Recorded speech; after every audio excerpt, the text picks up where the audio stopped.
여러분 안녕하세요. 벌써 내일이 페사크입니다.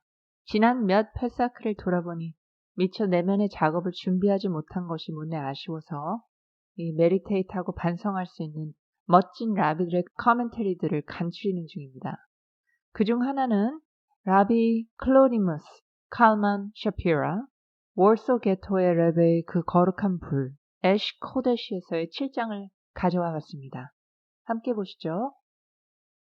7장 변신하는 악 나쁜 것은 선을 위한 왕자입니다. 라비 이스라엘 바샴토브 그의 이전 장은 그와 그의 동료 유대인들이 겪고 있는 고통에 대한 라비 샤피라의 이론적 이해에 초점을 맞췄습니다. 하지만 우리는 지금까지 고통을 야기한 사람들, 즉 가해자들에 대해 거의 말하지 않았습니다. 이 시점에서 우리는 애쉬 코데시에 있는 적의 이미지를 조사하기 위해 방향을 돌립니다. 유대교 신비주의 전통에는 넓게 말하면 악의 문제와 그 궁극적인 성향에 대한 두 가지 접근 방법이 있습니다. 한 가지 접근 방법은 악을 진정한 존재론적 지위를 가진 준독립적인 힘으로 이야기합니다. 이 관점은 악이 종말론적 미래에 정복되고 파괴될 것이라고 주장합니다. 또 다른 접근 방법은 악은 근본적으로 선한 것의 삐뚤어진 표현이라고 가르칩니다. 이러한 관점에서 악은 테슈바, 귀환의 과정을 통해 순수하고 신성한 근원으로 돌아갈 수 있습니다. 이 견해에 따르면 구원의 세계에서는 악이 파괴되기보다는 선에 흡수될 것입니다. 하시디즘에서 지배적인 이 두 번째 접근 방법은 1921년 모든 사물의 창조주의 임재를 강조하는 하시디즘과 관련이 있습니다. 냉철한 관점에서 현실의 어떤 부문도 신의 존재에서 배제될 수는 없습니다. 이러한 관점에서 악은 자주적인 힘의 독립적인 영역으로 간주되지 않고 철학자들이 가질 것처럼 단순한 궁핍으로 간주되지 않고 신의 영역에서 근원을 추적할 줄 아는 개인의 의식에 의해 상승하거나 달콤하게 될 수 있는 신의 선함에 잘못 정렬되거나 불균형적인 버전으로 간주됩니다. 선과 악 사이에는 절대적인 장벽도 뚫을 수 없는 경계선도 없습니다. 둘 사이의 구분을 무너뜨리지 않고 하시디즘은 악을 선으로 바꿀 수 있는 가능성을 허용했습니다. 이 해학적인 가르침은 종종 악의 한 특정한 형태, 즉 기도에 집중하려고 시도하는 개인을 방해하거나 죄악적인 생각에 영향을 주었습니다. 신의 영역에서 그들의 신성한 기원을 반영하고 집중함으로써 외계적인 생각을 승화시키는 것이 주어진 조언이었습니다. 이 이상한 생각을 불러일으키는 할랏 마하샤보사롯으로 알려진 이 기술은 운동의 반대자인 미트나게딤의 입장에서 많은 비판의 원천이었습니다. 운동 내에서도 기술의 잠재적 위험이 인식되었고 그 연습은 주로 의인을 위해 남겨졌습니다. 대부분의 경우 악과의 만남은 실제로 자신의 기본 본능과의 만남으로 구성되어 있고 악의 근원이 적대적 의도를 가진 인간인 상황에 적용되는 악의 고양 교리를 발견하는 경우는 적습니다. 그러한 예 중 하나는 소위 발샴토브의 증언, 실제로 베슈트와 메저리치의 마그드의 가르침 모음인 하바타 리바시에서 발견될 수 있습니다. 거기서 우리는 다음과 같은 가르침을 발견합니다. 만약 누군가가 이방인이나 칼을 두려워한다면 그는 이렇게 생각해야 합니다. 왜 내가 나 같은 인간을 두려워해야 할까? 복되신 창조주께서 이 사람에게 투자하시는 것이 틀림없다. 내가 크게 두려워해야 할 분은 창조주이시다. 마찬가지로 누군가가 기도를 하고 있을 때 다른 사람의 말소리가 들리면 그는 이렇게 생각해야 합니다. 왜 창조주께서는 내 기도에 방해가 되는 이 사람을 여기로 데려오셨을까? 그것은 신의 섭리에 의해 마련되었을 것이다. 언어의 힘은 쉬키나이며 내가 신의 섬김에서 자신을 강화시키기 위해서 그 사람의 입에 쉬키나 자신을 몰두시켰기 때문이다.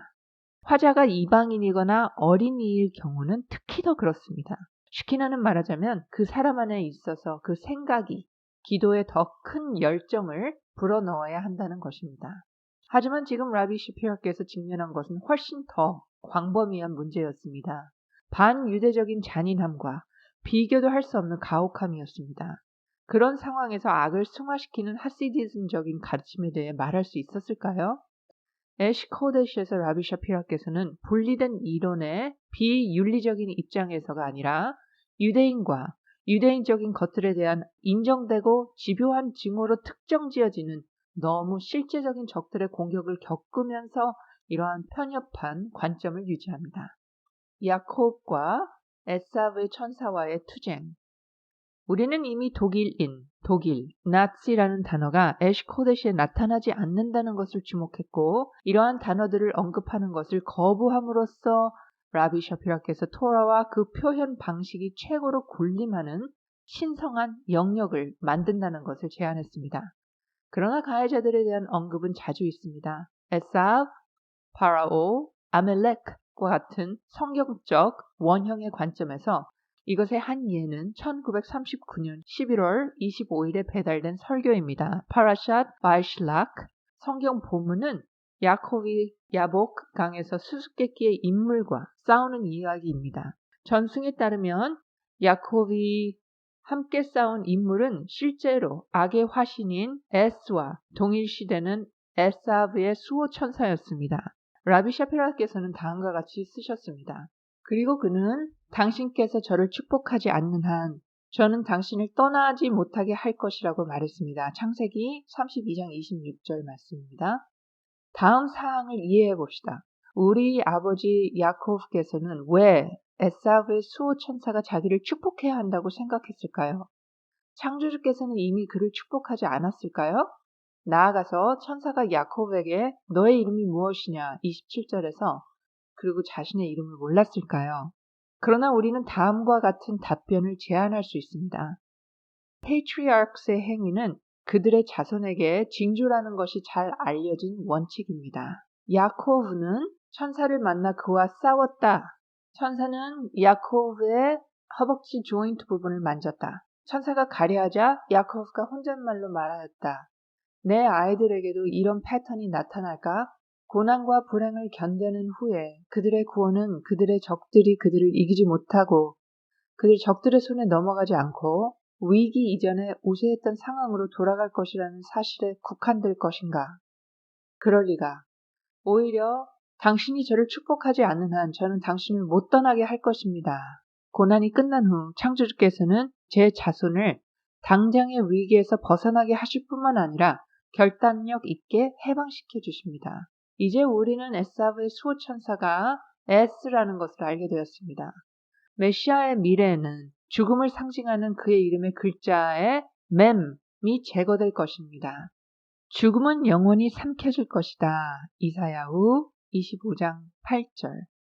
남아있는 것은 아도나이의 것에 테트라그라마톤의 것과 같은 게마트리아 사켈의 글자들입니다. 이것은 그가 하늘의 왕자들 중 한 명인 거룩한 천사가 될 것이라는 것을 의미합니다. 야콥이 천사와 싸운 뒤에 야콥이 천사 안에 있는 자신의 측면을 고쳐서 장차 구원을 받을 수 있도록 천사를 준비시켰습니다. 그 이야기의 시점에서 천사는 이미 거룩하게 여겨졌고 이스라엘을 위해 선을 추구하고 있었습니다. 천사가 그에게 물었습니다. 당신의 이름이 무엇입니까? 그가 말했습니다. 야콥입니다.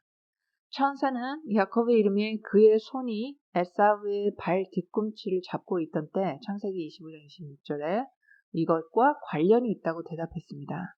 그때까지 야콥이 알고 있던 모든 구원의 행위는 에사브가 그의 발 뒤꿈치로 그를 밟은 후에 이루어졌습니다. 구원은 압제자의 발 뒤꿈치에서 미끄러져 떨어졌습니다. 그래서 천사는 계속하였습니다. 당신의 기도는 이 순환이 계속되는 것입니다. 고난이 온 후에 구원이 뒤따를 것입니다. 하지만 그 모든 사이클은 충분합니다. 이제부터 당신의 이름은 이스라엘입니다. 구원은 당신의 몫이 될 것입니다. 당신은 정말로 승리했습니다. 라비 샤피라의 희망과 격려의 메시지는 분명합니다. 월소의 흉악한 유대인들에게 그는 그들에게 그들이 왕자였고 항상 남을 것이라는 것을 상기시켰습니다. S에 대한 가르침이 라비 샤피라에게 독창적이지는 않지만 새로운 것은 가르침을 구성한 현실입니다. 전쟁은 겨우 3개월째였지만 점령군은 이미 박해를 시작했습니다. 라비 샤피라의 아들을 포함한 수천 명의 유대인들이 월쇼의 폭격으로 사망했습니다. 라비 샤피라의 청중들은 야코브와 에사브가 지적한 깊은 내면의 연결고리가 변형되고 고양되어 이스라엘의 축복을 줄 것이라는 제안의 의미를 놓칠 수 없었습니다. 라비 샤피라께서는 천사가 야코브 자신보다 야코브를 위해 더 근본적인 구원을 구상한다고 지적합니다.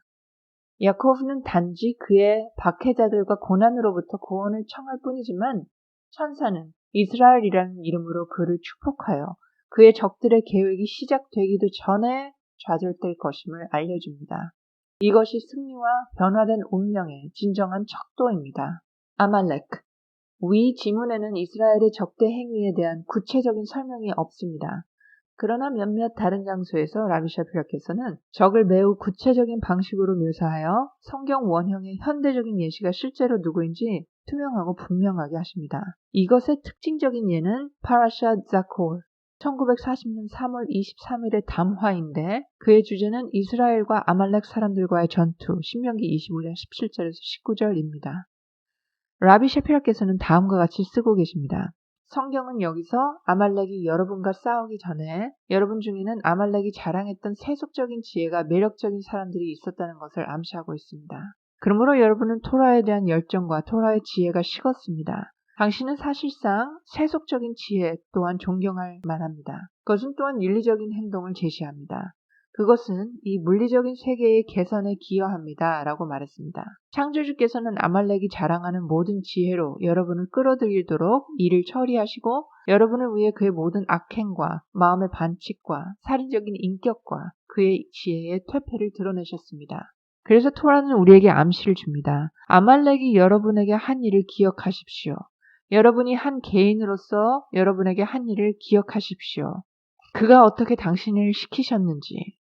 이것은 당신의 마음속의 냉정함을 의미합니다.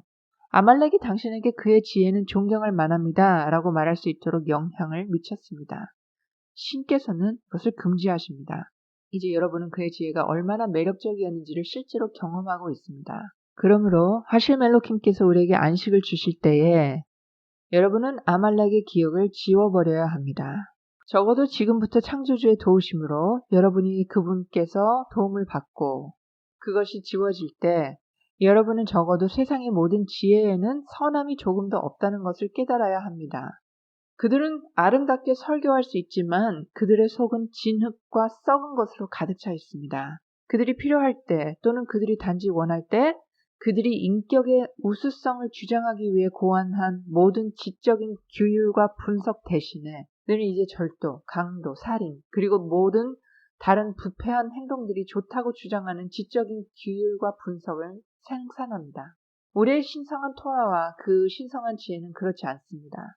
개인의 욕망과 사고에 따라 왜곡되는 것은 인간의 조작이 아닙니다. 이 구절에서 적의 정체는 분명합니다.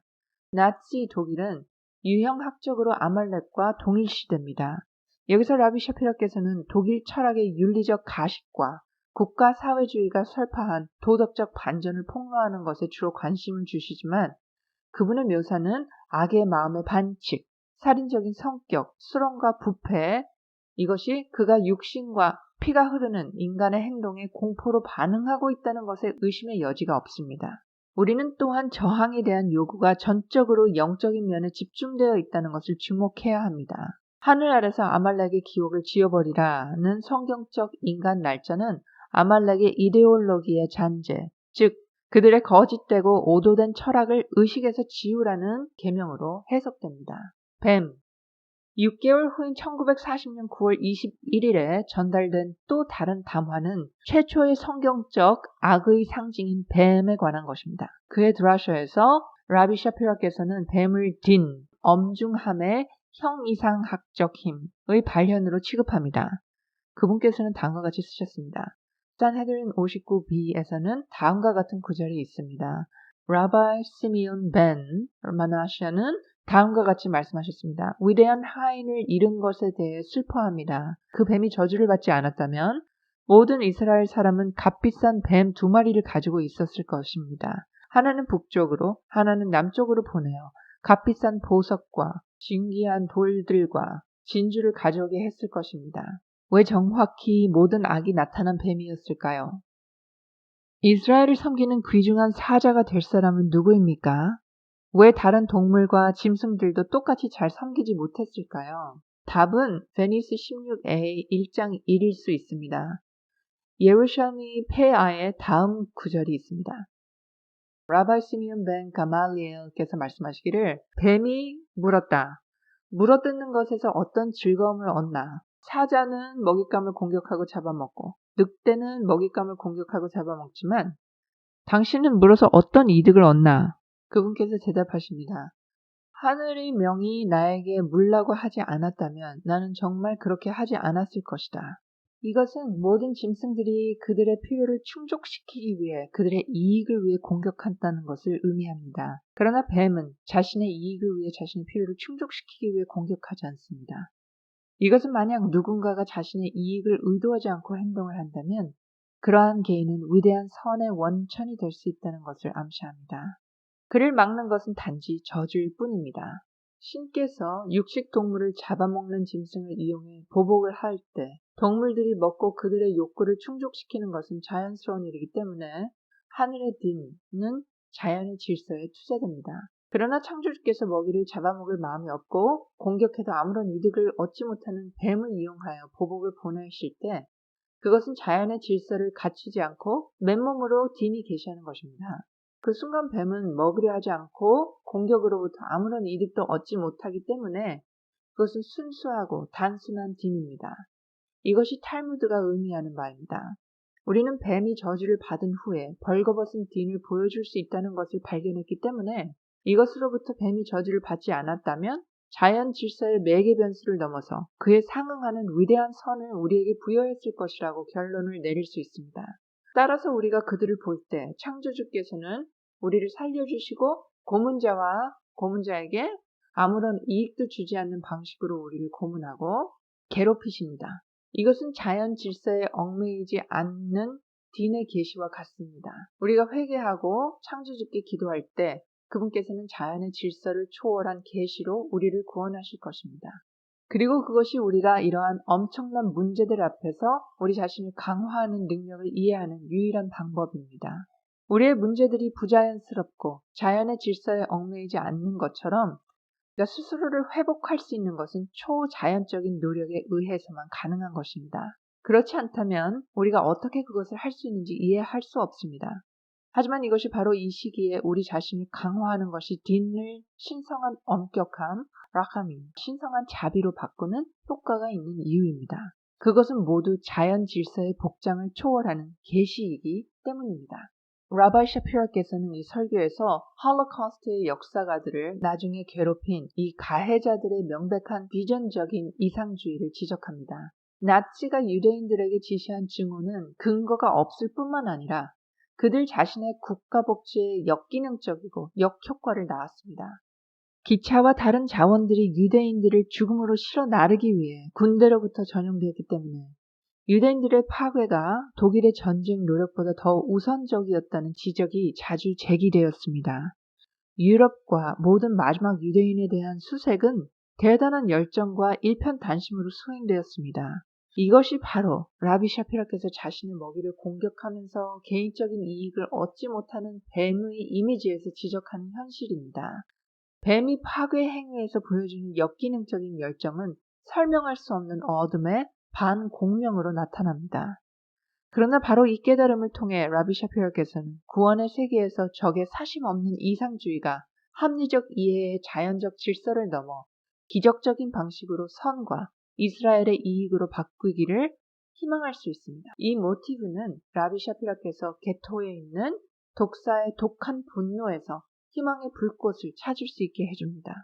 딘이 그 뿌리까지 거슬러 올라가면 실제로 라캄이라는 개념은 동정심의 신적인 자질로서 에시 코데시에서는 두드러지게 나타납니다. 한 가지 특징적인 구절은 셰미니 아츠레트 1940년 10월 24일을 위한 드라샤입니다.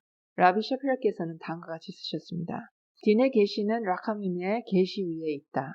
다만 지금 아직 구원받지 못한 이 세상에서 이 계시를 받고 파악하기가 어려워 딘이 되고 형벌이 된 것이다. 창조주시여 우리를 살려주소서. 예언자들은 딘과 형벌로 보이는 이스라엘의 모든 고난이 실제로는 과도하고 강렬한 계시라고 밝혔습니다. 그러나 세상은 아직 미래의 계시의 풍부함을 받을 자격이 없기 때문에 딘과 형벌이 되었습니다. 라바 샤피라께서는 이 전개를 잠시 멈추시고 그의 백성들의 영혼화되지 않은 실제 고통과 연대하여 창조주께 항의하고 간청하는 것으로 방향을 트십니다. 너희가 어찌하여 이 백성을 병들게 하였느냐라는 출애굽기 5장 22절에 나오는 모세의 말씀을 인용하여 모세가 창조주께 한 주장을 다음과 같이 표현하십니다. 저는 모든 것이 선을 위한 것이라는 것을 압니다. 저는 그것을 봅니다. 하지만 사람들은 더 이상 그러한 문제를 견딜 수 없어 합니다. 그래서 그들은 그들의 선을 보지 못합니다. 그는 즉시 원래의 주제로 돌아가 모든 예언자들이 언젠가는 함께 노래할 것이라는 탈무드 구절 사네드린 91을 사용합니다. 너희 예언자들은 목소리를 높이고 함께 노래를 부른다. 이사야후 52장 8절. 그분은 계속해서 더 나아가서 말씀하시기를 예언자들 중에는 훈계의 말과 찬양의 노래로 이루어진 예언자들도 있었습니다. 다른 예언자들도 있었는데 그들의 말은 전적으로 훈계로 이루어졌습니다. 그들은 창조주께서 우리를 구원해 주실 형벌이 임박했음을 드러냈습니다. 그러나 미래에는 두 예언자의 범주 모두에게 그들의 모든 말은 찬양의 노래에 불과했음이 밝혀질 것입니다. 왜냐하면 미래에는 딘 안에 있는 빛이 드러나서 모든 것이 락함임으로 달콤하게 변화될 것이기 때문입니다. 그래서 모든 예언자들이 한 목소리로 노래할 것입니다. 모든 예언자들의 말, 지금 훈계와 벌을 말하는 것으로 보이는 사람들까지도 이 노래로 밝혀질 것입니다. 이 드라샤가 전달되었을 때 1940년 10월 전쟁이 시작된 지 1년이 조금 넘었지만 라비 샤피라께서는 여전히 처벌과 신의 벌이라는 용어를 사용하고 계셨습니다. 그런데 이제 그가 곧 포기할 담화의 방식이 된 것입니다.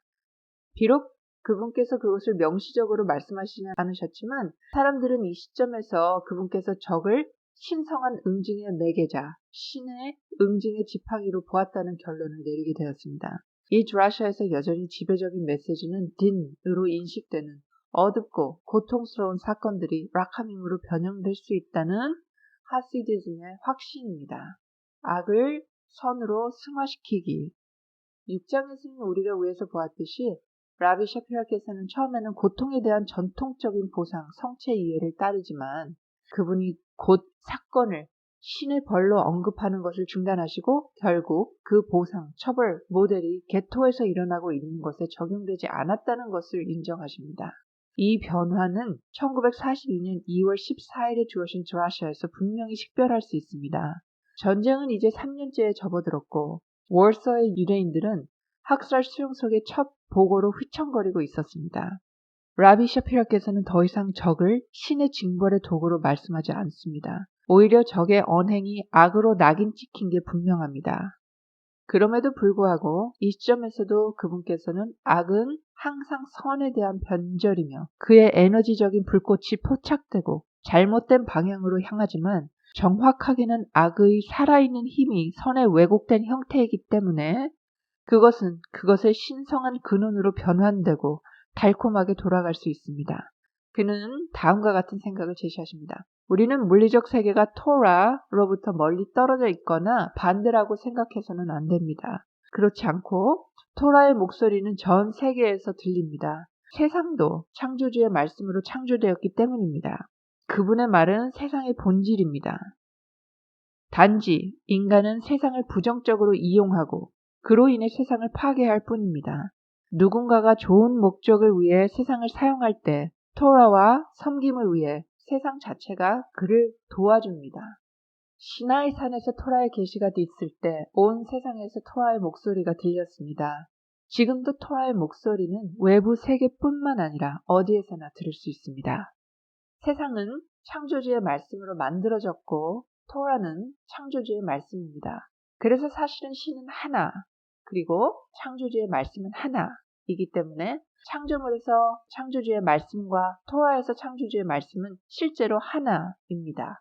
그 한 단어가 에마네이션의 빛을 비추는 것의 사슬을 따라 흘러내리면서 그것은 두 가지 모드로 나뉩니다. 하나의 모드는 창조를 존재로 불러내는 신의 말씀입니다. 자연의 질서로 각인된 이 연설은 낮에는 해가, 밤에는 달이 빛나게 합니다. 다른 방식은 이스라엘에게 토라와 미tz봇으로 주어지며 세상의 매개체를 통해 충족됩니다. 발산의 사다리를 오를 때 모든 십계명은 사실 하나의 단어라는 것을 알게 됩니다. 비슷하게 세상, 올람, 창세기 1을 불러낸 10가지 신의 말씀은 하나의 말씀에서 나옵니다. 만약 누군가가 더 높은 곳으로 올라간다면 사람은 창조를 불러낸 10개의 발언과 십계명이 사실 하나의 신성한 목소리라는 것을 깨닫게 됩니다. 창조주와 그분의 말씀이 합치되니 그분께서 하나이시니 창조주의 말씀이 모두 하나가 되어야 합니다.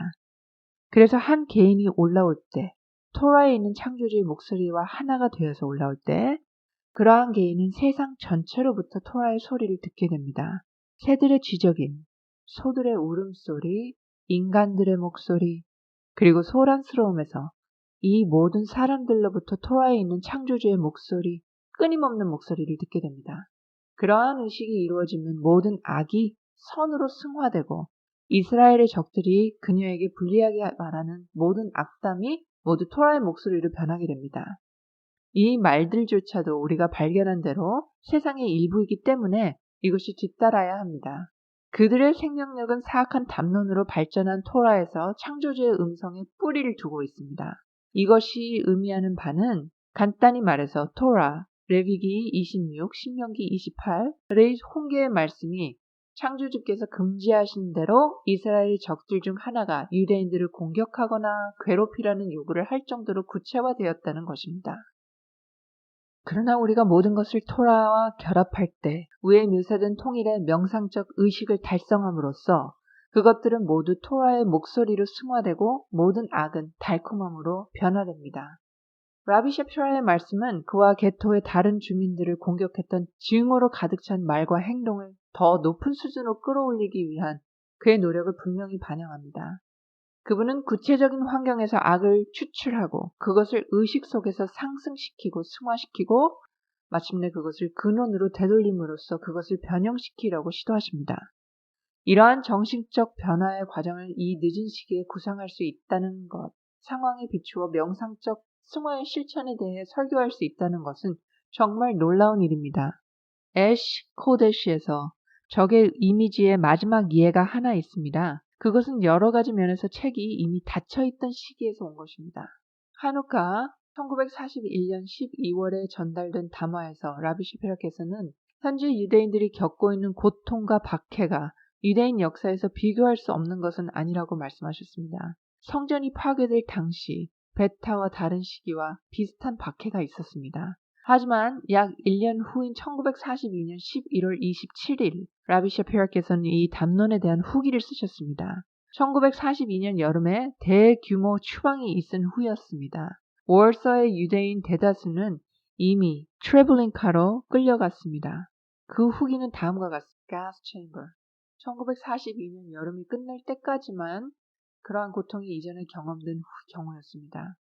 하지만 이해 말부터 사악한 괴물 살인자들이 우리 이스라엘 왕가를 상대로 고하는 끔찍한 죽음과 기괴한 죽음에 대해서는 라비 문학과 유대 역사 전반에 대한 제 지식에 따르면 그와 같은 것은 이전에 결코 없었습니다. 창조주께서 자비를 베풀어 눈 깜짝할 사이에 그들의 손에서 우리를 구원해 주시기를 바랍니다.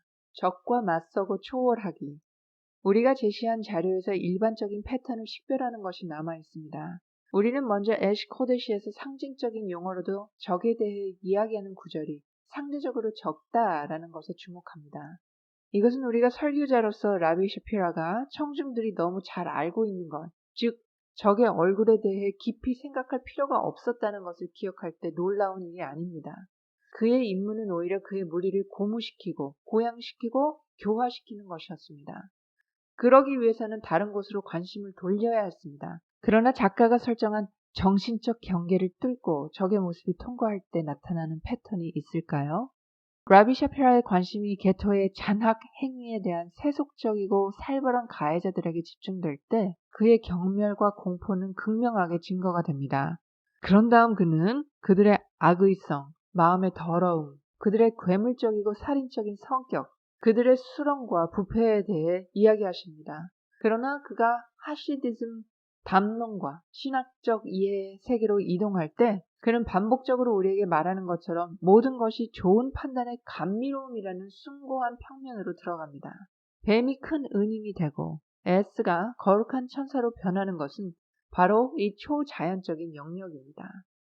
대부분의 경우 라비 샤피라께서는 악의 승화와 변형이 이루어지는 종교적 초월의 입장을 유지합니다. 적의 악랄함의 공포에 질려 반응하는 구절은 실로 드문 일입니다. 또한 그러한 통로가 발생하는 드라샤는 변함없이 승화와 변형이라는 하시딕적인 자세로 돌아갑니다. 구체적인 고통과 순환에 대한 인식을 하시디즘적인 영적 비전으로 프레임화한 이 패턴은 1942년 1월 이후에 쓰여진 드라샤에서 특히 두드러집니다. 아마도 이 패턴의 가장 두드러진 예는 파라샷 후캇 1942년 6월 27일에 대한 드라샤일 것입니다. 이는 하시드 우주론의 진술과 한편으로는 형이상학적 생성 과정에 대한 심오한 성찰을 번갈아 보여줍니다. 반면에 어린아이들의 비명과 고통에 대한 고통스러운 묘사입니다. 애시코데시에서 우리는 증오가 환상이고 악이 더 높은 통합 안에 가라앉아 사그라지는 세상의 비전을 구체적이고 밀입자적이며 고통, 테러, 죽음과 함께 눈을 깜빡이지 않는 개인적 대립과 나란히 발견합니다. 만약 라비 샤피라께서 첫 번째 비전을 독점적으로 고수하셨다면 그분의 가르침은 일종의 정신적 분리로 오해되었을 수 있습니다. 그분께서 완전히 두 번째 모드에 머물러셨다면 그분은 희망과 초월의 관점을 이끌어낼 힘을 잃었을 것입니다. 사실 그분께서는 두세 개 모드를 걸으며 종교적 창의성과 영적 인식의 새로운 수준을 달성하기 위해 내재된 긴장을 그러한 자세로 집결시키셨습니다. 악의 변형과 교정에 대한 가르침이 악의 인간적 발현에서 악의 구체적인 인스턴트화가 반대 없이 단순히 수용되어야 한다는 것을 의미하지는 않는다는 것을 언급하는 것이 중요할 수 있습니다. 야곱이 천사와 싸우고 승리한 것을 기억해야 합니다. 뱀은 이스라엘의 큰 은인이었을 수도 있고 지금도 그럴 수는 있지만 현재 상태에서는 분명히 그렇지 않습니다. 라비 샤피르께서는 반유대주의의 증오스러운 선전은 우리에게 토라에서 창조주의 훈계하는 목소리와 멀리 관련이 있으며 모든 것이 토라에서 그 근원으로 격상되고 통합할 때 그 단어들은 실제로 달콤하다라고 말하지만 그것들은 구제되지 않고 정정되지 않은 채 서 있기 때문에 그것들은 유다의 슬프고 혐오스러운 표현입니다. 게다가 라비 샤피라의 내면의 신성한 불꽃에 대한 가르침은 인간의 악의 가해자들을 어떤 식으로든 무죄를 선고하지 않습니다. 반대로 그들의 죄는 그들이 범죄의 수동적인 공범자로서 내면의 신성한 불꽃을 따라 끌고 간다는 점에서 헤아릴 수 없이 확대됩니다. 악 안에 신성한 불꽃이 있다는 것을 아는 것은 운명론적 체념을 낳지 않습니다. 오히려 그것은 신자들이 그 신성한 불꽃을 되찾도록 동기를 부여하는 반면 악의 물질적 매개체인 껍질은 사라집니다. 라비 샤피라에게 있어서 이 변혁적 활동의 중심은 영혼의 내부 방이라는 것을 주목하는 것도 마찬가지로 중요합니다. 라비 샤피라께서 게토에서 물리적 저항을 승인했는지 여부는 알 수 없지만 악의 저항에 대한 그 자신의 형태는 전적으로 영적이었습니다. 그의 영적 저항은 단순한 전술적 수단이 아닌 창조주와 그분의 선하심에 대한 완전한 신뢰의 진심 어린 표현이었습니다. 우리는 그분의 비전으로 돌아갑니다. S는 구원받고 고쳐지고 선을 위한 힘으로 변했습니다. 그의 소망은 이제 이스라엘을 축복하는 것이었습니다. 그 당시와 그 장소에서 그 비전을 공개적으로 설명할 수 있는 용기를 가진 것 자체가 악에 대한 궁극적인 승리이자 변형이었습니다. 그의 본보기와 그의 가르침에 의해서 라비 샤피라께서는 정말로 승리하셨습니다.